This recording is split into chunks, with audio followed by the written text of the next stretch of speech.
In this video, we're going to cover how to use send to actions in workflows. This feature allows you to push contact information into different integrations directly within your workflow. To get started, let's head over to the workflow section in Wealthbox. We'll go ahead and create a brand new workflow template. So we'll click into manage templates and click on add template at the top right.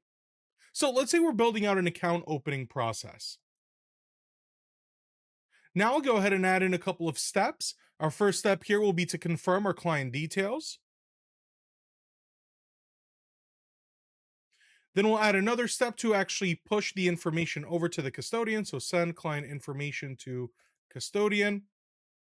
And our final step here will be to confirm account is open and notify client. Now, within that second step, I actually want to add an action that will allow me to send that information. So by clicking on the lightning bolt icon to the right to add the action, I could choose send to as our action type.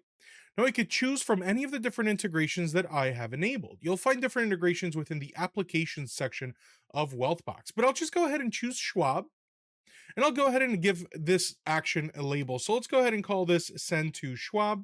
That's what the button is actually going to show. Let's save that action. We'll go ahead and save that workflow, and let's actually start the process. So we'll go ahead and relate this to our client, Delilah Jones. And now our workflow has been activated. Once we go through the first step and that second step is activated, I'll see my action right at the top of that workflow step. So now instead of having to go to the client, I could just go ahead and click on send to Schwab. That'll show me a window that prepares me for what's about to send over, and I could push that information over directly from that workflow. And that's how to use send to actions in workflows within Wealthbox.